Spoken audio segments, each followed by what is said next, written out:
If you were anything like me, you grew up with parents who didn't want to spend $200 a month on cable, so you were stuck watching antenna TV. When I was growing up, I spent most of my time watching Qubo. Qubo is a television channel that first aired on NBC and Telemundo on September 9th, 2006 as a Saturday morning educational program for kids. Then, almost a year later, on January 8th, 2007, it became its own 24-hour station as one of ION's substations. If you were a late 90s or early 2000s kid, you've probably heard or even watched a few of these shows I want to discuss. I don't know if it was just me, but looking back at it, Qubo was actually pretty underrated for all of the shows it had. One of my favorite shows on Qubo was Jacob Tutu. Based off my memory alone, it was basically about this kid named Jacob who was the youngest in his family. It was really the whole world against him. His siblings sucked and would actually make his life miserable. His teacher sucked and would literally endanger his life. And his parents, as much as they loved him, never did anything to help. Whew, man, I hated those parents. Like, a lot of things could have been prevented if they just did something. I hate shows like that where, like, they make the parents stupid or useless. Like this show, for example, called B and Ian, where the parents, especially this crackhead of a father, was stupid as fudge, man. This show specifically aired on Qubo's Night Owl segment. It began every day at 12 a.m. and would end at 6 a.m. Me and my siblings would always try to watch the shows they played on the night segment just because they were always less educational, like Being Ian. It really was a stupid show where people just did stupid things. There was also this other show on Qubo called Spliced, which was even dumber than Being Ian. I mean, I just can't believe we would stay up all night just to watch these shows. Like, you go see for yourself. It was a stupid show, man. But in the midst of all these stupid shows, there was this one show that was an absolute masterpiece, to the point where we've actually watched this show as adults. And that gem is Class of the Titans. Man, come on. Class of the Titans was something else. So practically, as a quick synopsis of the show, there were these seemingly normal and random teenagers who were actually descendants of the great Greek gods, but they didn't know it. So they basically thought they had their own special talent that they were just like good at. Like Odie, for example, who is like crazy smart. And then there's Henry, who's insanely strong. Neo, who's good looking. Athena, who's fast. Jay, who's the leader. And so on and so on. I mean, y'all know the Greek gods, right? So these teens have to work together and fight Cronus, who's the villain of the show and basically wants to rule the world, basic villain crap. The whole concept of the show was super interesting, and all the characters have actual relationships like real teenagers, which at the time when I was young was super cool, and these incredibly thought out character development. Like, we would have Jay, who was supposed to be the leader, like at the first few episodes would like suck as a leader and wouldn't know how to, really make the team work together. And by like episode 12, he would actually know how to make everyone work together, and know all their strengths and weaknesses. Not to mention, there was an actual story where each episode relied on the last episode, which is very rare to see in children's TV. This was one of those hidden gems for children's TV where the creators actually put effort in making it good, and we see a lot more of shows like that on Qubo.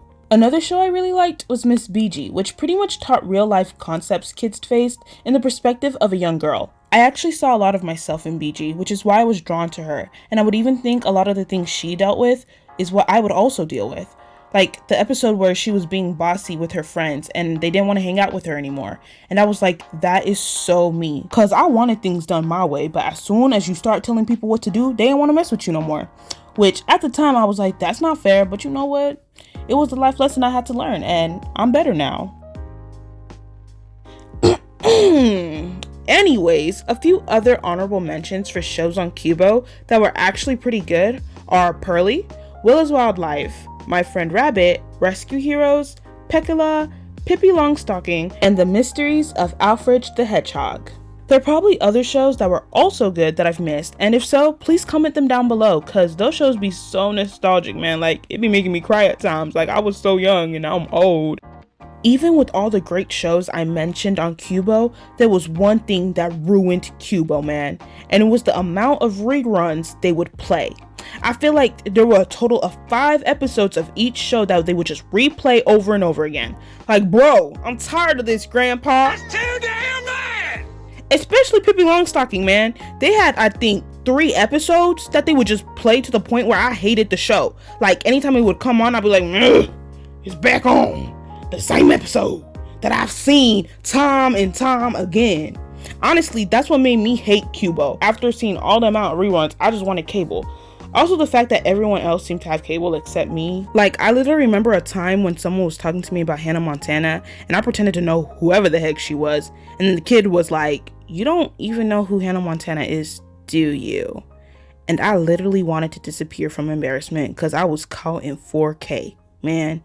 But yeah, I really wanted cable because no one else watched Qubo. And yeah, I just felt so isolated and poor and broke. But you know one thing those cable users did miss out on? It was these beautiful Qubo show theme songs. Like, I don't know, but they really be hitting different. I kid you not, bro. Like, for example, Go Fred. Like, check this out. Like, if that was not a banger. When I wake up early in the morning. Like, okay.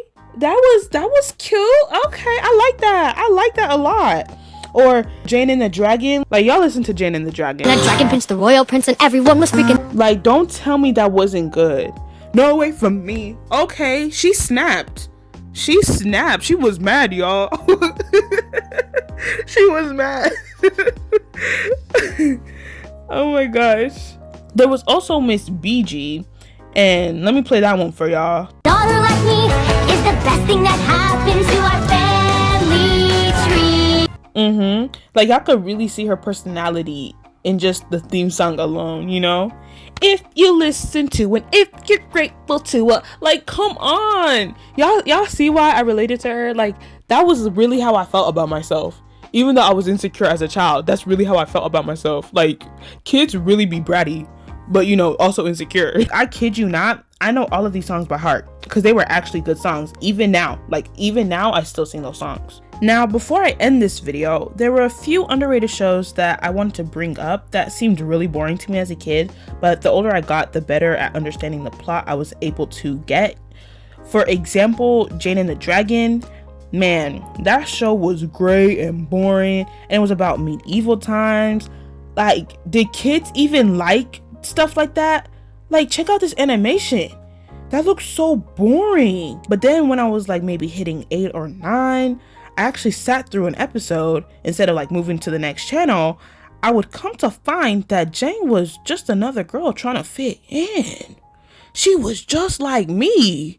Like, why are these kids like me? Why are they all like me? There was also this one boring, slow show that I really hated with all my guts, but it was called Babar, and I watched one of the episodes and actually sat through the whole thing, and it was actually really good. Like, I really just had to give these shows a chance. Also, listen to how nostalgic the theme song is.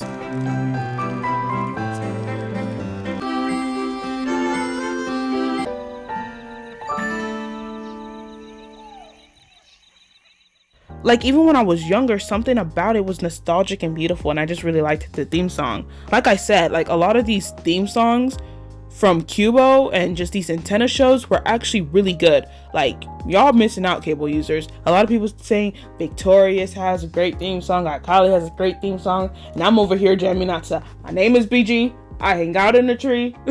So yeah, I believe Qubo was a pretty underrated channel, but don't get me wrong, there were some completely trash shows like Turbo Dogs, Animal Antics, if that's even what it's called, and Brave Star. Brave Star kind of had the same vibes as He-Man and She-Ra that also played during Qubo's Night Owl, and even though I didn't really like those shows that much either, Brave Star just was really bad. It was really boring, really slow. Even when I watched through the whole episode, I never really connected to the plot. Unfortunately, somewhere on February 2021, Qubo passed away.